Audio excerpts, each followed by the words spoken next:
네, 오늘은 본문의 말씀을 통하여 화목한 가정이란 주제로 말씀을 나누도록 하겠습니다. 여러분, 많은 사람들이 꿈꾸는 가정이 있다면 어떤 가정일까요?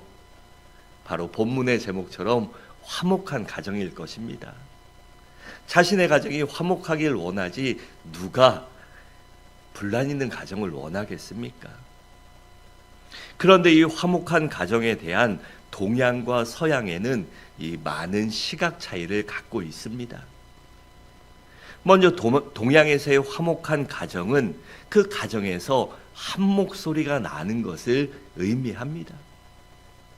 그래서 그 한 목소리가 가족 전체를 일사불란하게 움직이고 그 한 목소리에 모두 다 움직이고 순종하는 것을 말합니다. 그 한 목소리가 누구의 목소리일까요? 당연히 가장인 아버지의 목소리에 온 가족이 움직이는 것을 말합니다. 그래서 과거에 어떤 속담이 있었습니까? 암탉이 울면 지방이 망한다. 이 아녀자의 목소리가 담장을 넘으면 안 된다라는 그러한 여러 가지 속담이나 이 격언 비슷한 것을 만들어내서 그것으로 사회 전체의 분위기를 이끌어갔던 것입니다. 그러니까 동양에서의 가정은 어떻습니까? 이런 사회적인 문화와 이 기조 속에서 어떤 그 통치 이념 속에서 여자들의 입과 자녀들의 입은 철저히 그냥 닫을 수밖에 없었던 것입니다. 어디 여자가, 어디 애가, 어디 자녀가 이런 말을 하면서 그 자녀나 아내들의 말을 묵살하고 그 얘기할 필요가 없는 것처럼 여겨졌습니다. 반면에 서양의 화목은 어떻습니까? 이 서양의 화목은 조화와 타협을 말합니다. 그래서 가정에서 나올 수 있는 여러 가지 목소리를 서로 절제하며 조화와 타협을 통해 이루는 화목을 말합니다. 그래서 서양은 이 언어나 문화 자체에도 이 동양처럼 어떤 위계 질서가 이렇게 확실하게 잡혀있지 않습니다. 그렇잖아요. 동양에서는 이 촌수나 존대나 너무 많습니다. 특히 동북아권의 문화들은요, 이 호칭들도 많고 그렇잖아요. 제가 만약에 진짜 나이 많은 저희 아버지한테 얘기하는데 제가 그 중간에 작은 아버지가 얘기한 걸 말할 때 우리나라 어법은 어떻습니까? 작은 아버지가 이렇게 말씀하셨어요? 아닙니다. 저희 아버지가 형이니까 아버지, 작은 아버지가 이렇게 얘기했어요 라고 해야지 그 작은 아버지가 나보다 높다고 나이가 많다고 작은 아버지가 이렇게 말씀하셨어요 라고 하면 그건 이 한국의 어법에 맞지 않는 것입니다. 근데 외국은 어떻습니까? 그런 존대 없습니다. 아버지든 어머니든 할아버지든 you and me 이러고 그냥 너랑 나 똑같고 존대가 없어요. 그러다 보니 문화 자체가 조금은 이 동양보다는 수평적이지요. 동양은 수직적인 문화를 갖고 있습니다. 그래서 아마도 요즘 시대에는 이 동양적인 화목이나 동양적인 문화보다는 서양적인 화목이나 이러한 것을 추구하는 가정이 많을 것입니다. 그렇다면 여러분, 성경은 어떤 화목을 지지할까요? 두말할 필요 없이 대화와 타협을 통해 이루어지는 화목을 강조합니다.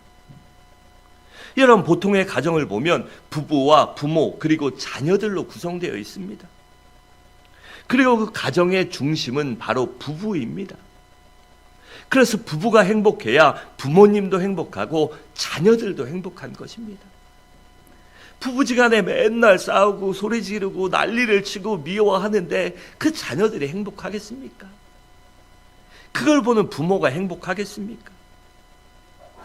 그래서 부부가 하나 되고 부부가 행복할 때 부모님께도 효도할 수 있는 것이고 자녀들도 아름답고 바르게 양육할 수 있는 것입니다. 여러분, 하나님께서 세우신 기관은 이 세상에 두 가지가 있는데 무엇입니까? 바로 가정과 교회입니다. 그리고 이 가정과 교회는 공통점을 갖는데 어떤 공통점을 가질까요? 이 세상 어떤 기관이나 단체나 무엇도 가질 수 없는 아주 유일하고 독보적인 공통점을 갖는데 그것은 바로 피를 나눈 형제들이라는 것입니다. 바로 피를 나눈 공동체, 그것이 가족이요, 가정이요, 교회입니다. 그렇기 때문에 가정과 교회에서 가장 필요한 덕목은 바로 화목입니다. 왜일까요? 화목해야 하나님이 세우신 뜻을 이룰 수 있기 때문입니다. 그렇다면 어떻게 해야 우리가 가정을 화목하게 만들어갈 수 있을까요? 첫째는 온 가족이 예수 그리스도를 믿어야만 합니다. 본문 1절은 이렇게 말씀합니다.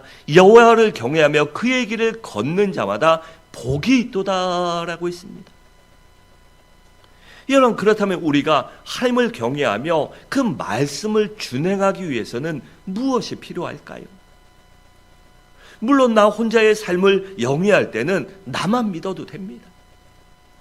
하지만 내 가정에서 하나님의 뜻이 이루어지고 하나님의 말씀에 순종하며 그 뜻을 기쁨을 드리기 위해 살아내기 위해서는 바로 온 가족이 예수 그리스도를 믿음으로 함께 거듭나야만 합니다.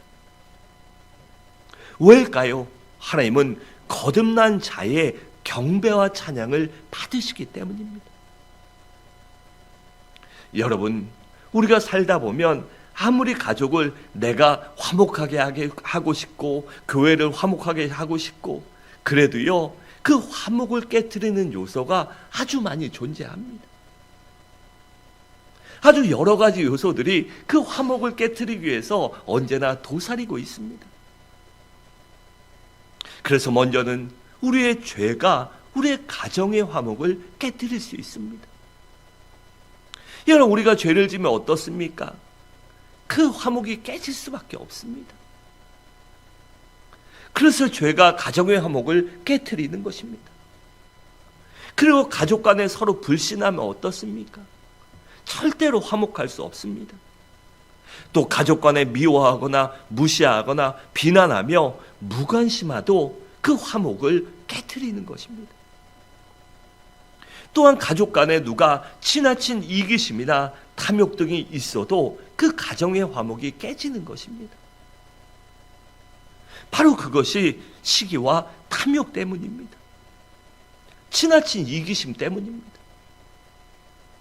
그리고 경제적인 어려움이 가정의 화목을 깨트립니다. 여러분, 우리가 어렵다 보면은요, 이 광에서 인심난다처럼 넉넉해야 살아가는데 어렵지 않아야 가족 간에도 화목할 수 있습니다. 근데 너무 힘들고 쪼들리다 보면요, 가족 간에도 풀어할 수 있습니다.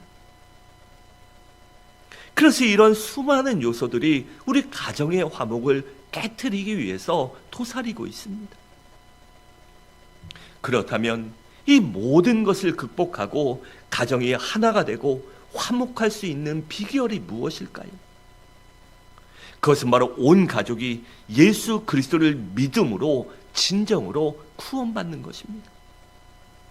왜일까요? 예수님께서는 바로 우리들의 나의 행복과 화목을 깨트리는, 그리고 죄와 미움과 고통과 저주와 질병과 가난 등을 가져다주는 원수 마귀로부터 우리를 해방시키고 구속하시기 위하여, 그러고 풍성한 삶을 주시기 위하여 이 땅에 오셨습니다. 그리고 십자가에서 나 대신, 우리 대신 우리의 모든 죄와 미움과 고통과 가난과 질고를 대신 짊어지시고 그 십자가에서 피 흘려 돌아가셨습니다. 그 예수님의 피값으로 산 우리가 어떻게 그 죄로부터 얽매여 있을 수 있겠습니까? 예수의 피로 구원받은 우리가 그 예수의 피값으로 주신 풍성한 삶, 행복한 삶, 화목한 삶을 누리기 위해서, 그래서 우리가 노력해야 하고 나의 성화 구원을 이뤄내기 위해서 애쓰고 노력해야 하는 것입니다. 그래 요한복음 10장 10절에 이렇게 말씀합니다. 예수께서 도둑이 오는 것은 도둑질하고 죽이고 멸망하려는 것뿐이요 내가 온 것은 양으로 생명을 얻게 하고 더 풍성히 얻게 하려는 것이다 라고 하셨습니다. 또 이사야 53장 5절에 보면 그가 찔림은 우리의 허물 때문이요 그가 상함은 우리의 죄악 때문이라. 그가 징계를 받음으로 우리는 평화를 누리고 그가 채찍에 맞음으로 우리는 나음을 받았도다라고 그렇게 말씀하셨습니다. 여러분, 그렇기 때문에 예수님께서 온 가족들의 미움과 마음과 우리의 가정을 지배하실 때 바로 진정한 화목이 이루어질 수 있는 것입니다. 왜일까요? 예수님께서 우리의 화목을 깨트리는 모든 요소를 제거하시고 대신에 가족들 마음속에 믿음과 소망과 사랑과 평강을 부어주시기 때문입니다. 또한 우리 주님이 우리 가정의 울타리가 되어주시기 때문에 우리 가정이 주님 안에 있을 때 진정한 화목을 이룰 수 있는 것입니다. 그래서 시편 127편 1절은 이렇게 말씀합니다. 여호와께서 집을 세우지 아니하시면 세우는 자의 수고가 헛되며 여호와께서 성을 지키지 아니하시면 파수꾼의 깨어있음이 헛되도다라고 했습니다. 그러므로 우리 모두 온 가족이 예수 그리스도를 믿음으로 예수 안에 진정한 화목한 가정, 화평한 가정이 되시기 바랍니다. 둘째로, 우리가 화목한 가정을 이루기 위해서는 온 가족이 서로 사랑할 줄 알아야 합니다. 본문 2절과 3절이 이렇게 말씀합니다. 내가 내 손이 수고한 대로 먹을 것이라. 내가 복되고 형통하리라. 내 집 안방에 있는 내 아내는 결실한 포도나무 같으며 내 식탁에 둘러앉은 자식들은 어린 감람나무 같으리로다 라고 있습니다. 여러분, 이렇게 내 집에 안방에 있는 아내, 내 식탁에 둘러앉는 자녀들, 그 자녀들이 이렇게 포도나무 같고 감람나무 같이 보기 좋고 행복하면 얼마나 좋겠습니까? 그러기 위해서 무엇이 필요합니까? 바로 사랑이 필요한 것입니다. 여러분, 우리 주님이 주신 계명이 무엇입니까? 그것은 서로 사랑하라는 것입니다. 그래서 요한복음 13장 34절과 5절에 보면 이렇게 말씀하셨습니다. 새 계명을 너희에게 주니 서로 사랑하라. 내가 너희를 사랑한 것 같이 너희도 서로 사랑하라. 너희가 서로 사랑하면 이로써 모든 사람이 너희가 내 제자인 줄 알리라 라고 그렇게 말씀하셨습니다. 그렇다면 우리가 주님의 계명을 가장 잘 실천해야 하고 실천할 수 있는 곳이 어디일까요? 그것은 바로 두말할 필요도 없이 우리의 가정과 교회입니다. 그렇다면 구체적으로 어떻게 해야 이 사랑을 실천할 수 있을까요? 먼저는 가족 간에 서로 관심이 있어야 합니다. 여러분, 우리가 가족들을 볼 때 사람이 바뀌어도 뭐가 바뀐지 모르면요 속상합니다. 관심이 있어야 합니다. 그래서 그 가족의 표정이나 말소리나 헤어스타일이나 옷맵시나 이런 것을 보고 그에게 무슨 일이 있는지, 어떤 감정의 변화가 있는지를 알아차려야 합니다. 난 둔해서 몰라. 관심이 없는 겁니다. 이런 관심이 있으면요 보이는 것입니다. 관심이 있어야 보이는 거고, 보여야 문제점도 보이고요, 발전할 수 있는 것도 보이고 좋아질 수 있는 것도 생각나는 것입니다. 여러분, 우리가 사회에서 성공하기 위해서도 내 분야에서 관심이 있어야 합니다. 관심 있게 쳐다보고 관심 있게 생각하고 하다 보면요 보이기 시작하기 때문입니다. 또한 가족 간에도 관심 있게 표현할 줄 알아야 합니다. 왜일까요? 그 관심을 표현할 수 있는 것, 관심을 나타낼 수 있는 것이 바로 표현이기 때문입니다. 여러분, 관심이 바로 사랑을, 그리고 표현이 가정을 화목하게 하는 것입니다. 여러분, 무관심이 가족의 관계를 멀어지게 합니다. 그리고 무관심이 마음에 깊은 상처가 되거나 우울증이 걸리게 하거나 또한 탈선하게 만드는 것입니다. 여러분, 어린아이들이 동생이 생기면 어떻습니까? 괜히 말썽을 부립니다. 괜히 말썽을 부리고, 우리나라 말로 미운 살이 바뀌었다 이러는데, 미운 3살, 미친 5살, 죽이고 싶은 7살 막 이럽니다. 왜 그럽니까? 관심 받기 위해서입니다.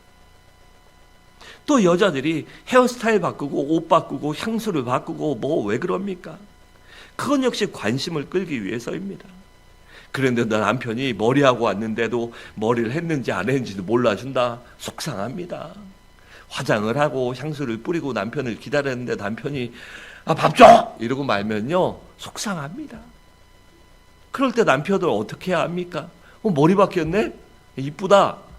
좀 안 어울려도 야 지난번 머리가 더 낫네? 전 솔직히 그렇게 얘기합니다. 그것보다 잘 어울린다, 이쁘다, 얼마나 좋습니까? 또 향수를 뿌렸다. 아우 왜 향수 뿌렸냐 골아프게 이러지 말고요. 야 향기가 좋다. 근데 너무 진하게 뿌린 것 같아. 조금만 덜 뿌려도 좋아. 이러면 얼마나 좋습니까? 이런 그 관심을 표현할 줄 알아야 합니다. 또한 가족 간에 서로 깊은 배려를 해주는 것이 바로 사랑입니다. 여러분 가족 간에 서로 배려하려면 독선적이고 이기적인 사고를 버려야 합니다.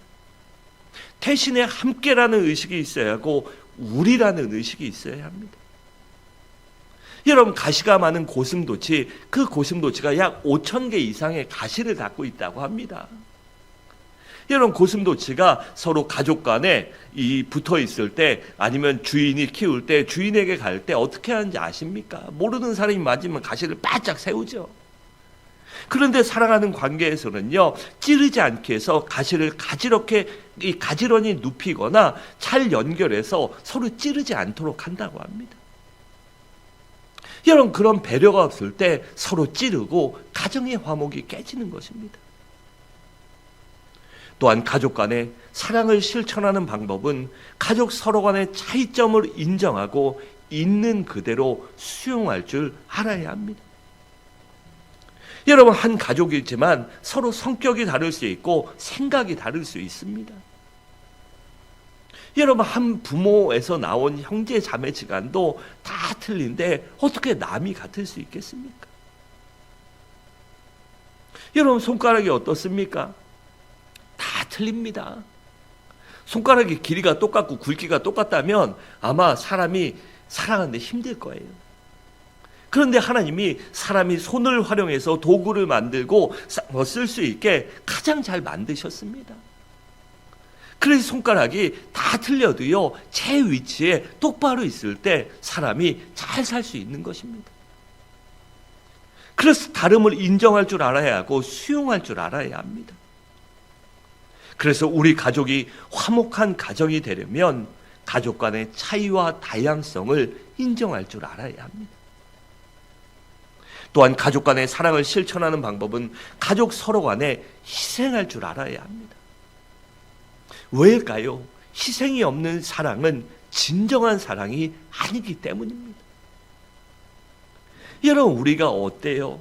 내 자녀를 사랑하기 때문에 그 자녀들을 위해서 희생합니다.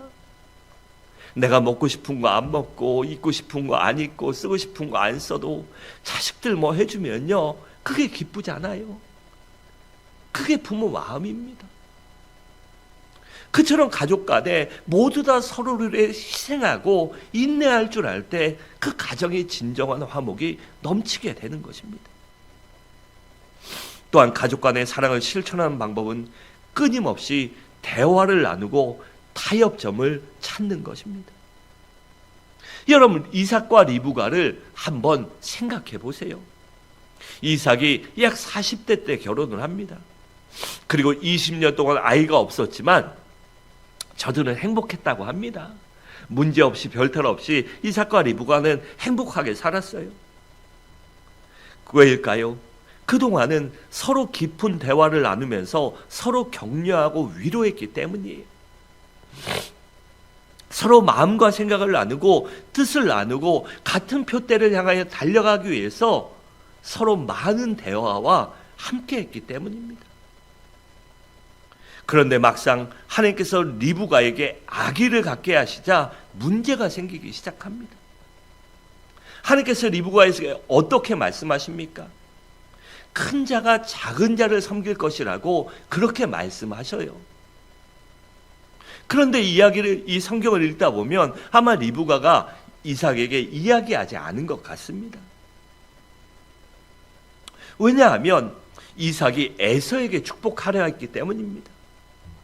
여러분, 이삭의 신앙이나 삶을 보면 하나님이 큰 자가 작은 자를 섬길 것이라고 그렇게 말씀하셨는데 굳이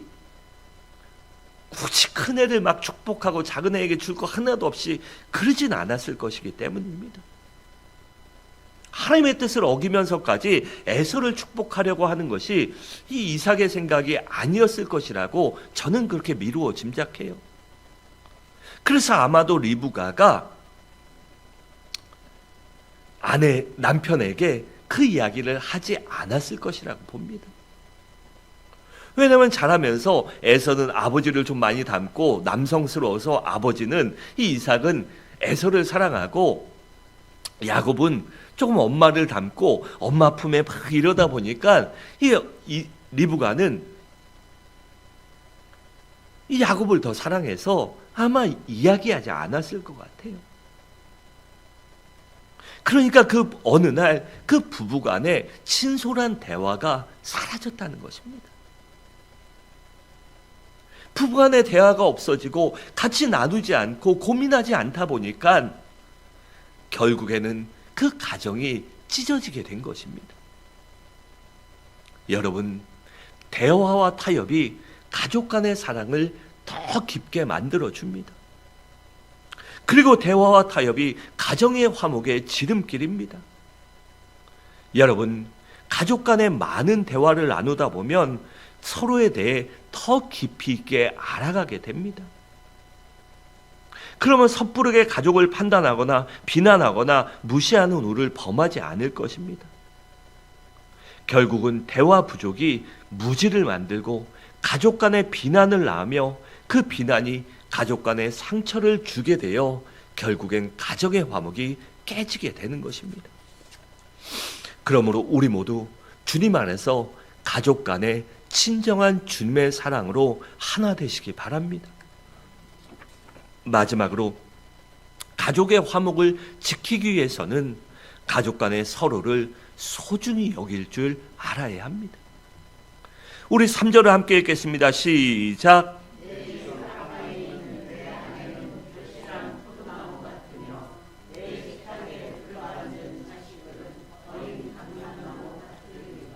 아멘. 여러분, 여기 보면 뭐라고 말합니까? 아내는 결실한 포도나무 같고 자식은 이 감람나무 같다고 했지 않아요? 여러분, 진짜 그래서 그랬겠습니까? 아닙니다.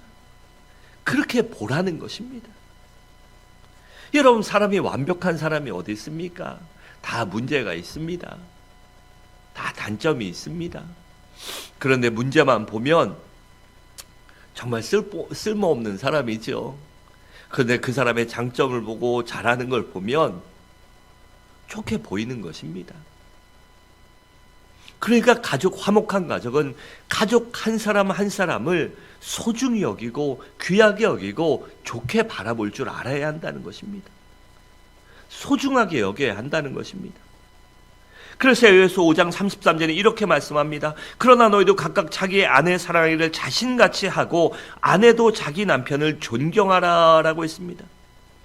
또 에베소 6장 2절은 이렇게 말씀합니다. 내 아버지와 어머니를 공경하라. 이것이 약속이 있는 첫 계명이다 라고 하셨고, 또 4절에서는 또 아비들아 너희 자녀를 노엽게 하지 말고 오직 주의 교훈과 훈계로 양육하라 라고 했습니다. 그러니까 가족 간에 서로 소중히 여기라는 것입니다. 여러분, 이 세상에서 권력이나 금은보화로 살 수 없는 것이 가족의 화목입니다. 그러니 이보다 더 소중한 사람이 관계가 어디 있겠습니까? 여러분, 밖에 나가 보세요. 어느 모임에 가든지 어디 가든지 내가 권력이 있고 돈이 있고 그 돈을 쓰면요, 사람 끊임없이 붙습니다. 진짜 지겨울 정도로 사람들이 붙습니다. 그런데 그 사람들 대부분 어떻습니까?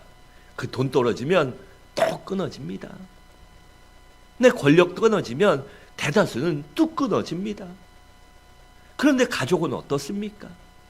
내가 망해도요, 내 곁에 있습니다. 내가 정말 나쁜 짓을 하고 그게 아니라 오해를 살 때도 있잖아요. 아니면 실수로 잘못했을 수도 있습니다. 그럴 때 남들은 비난해도 가족은요, 곁에 있습니다.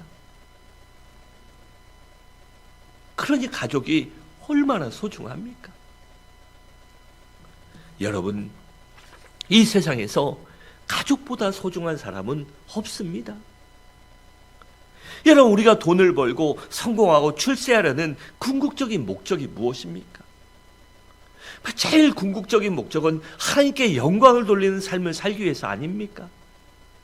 그리고 하나님과 주님의 몸된 교회를 섬기고 이웃을 섬기고 복음을 증거하는 그것이 목적이지만, 궁극적인 제일의 목적이지만, 그 차등의 목적은 무엇입니까? 내 가족을 편안하게 살고 행복하게 살고 그들과 더 좋은 시간을 보내기 위해서 내가 돈을 벌고 성공하려는 것 아닙니까? 가정의 화목을 이루기 위해서 아닙니까? 내 사랑하는 자녀들이, 내 사랑하는 아내가, 내 사랑하는 남편이 남들보다 조금 더 나은 삶, 남들에게 무시당하지 않은 삶, 눈물 흘리지 않는 삶을 살게 하기 위해서 우리가 애쓰고 노력하는 거 아닙니까? 여러분, 그렇기 때문에 모든 것은요, 그 가정의 화목을 이루기 위해서 존재해야 합니다. 그래서 만약 가정의 화목을 깨트리는 것이 있다면 그것이 비록 나에게 소중할지라도 때로는 양보하고 포기할 줄 알아야 합니다. 친구와의 약속 상관없습니다. 친구 없어도 사는데 전혀 지장 없습니다. 그간의 가족이 돼주진 않습니다. 사회적인 관계, 여러분 보세요. 다 끊어집니다. 그런데 끝까지 내 곁에 남아있을 내 가족을 포기하고 다른 걸 선택한다? 그건 정말 땅을 치고 후회할 일입니다. 여러분, 그렇기 때문에 내 곁에 내 가족이 있을 때, 내 부모가 있을 때, 내 자녀가 있을 때, 내 아내나 남편이 있을 때 더 소중히 여기고 사랑하시기 바랍니다. 여러분, 우리 이 시간 한번 따라해 보세요. 이 세상에서 내 가족이 가장 소중하다. 아멘. 정말이시죠? 진짜시죠? 여러분, 가족을 소중하게 여기시기 바랍니다. 사랑하는 성도 여러분, 말씀을 마치도록 하겠습니다. 여러분, 화목한 가정이 우리 그리스도인들이 꿈이 되어야 하고 현실이 되어야 합니다. 그러기 위해서 우리 모두 온 가족이 예수 그리스도를 믿음으로 구원받아 하나가 되시기 바랍니다. 또한 온 가족이 서로 깊이 있게 사랑하고 온 가족이 서로 소중히 여기는 복된 가정이 되시기 바랍니다. 그래 하나님 안에서, 우리 주님 안에서 성령님의 도우심으로 말미암아 진정으로 화목한 가정을 이뤄가는 우리 모든 성도님들 되시기를 주님의 이름으로 간절히 축원합니다.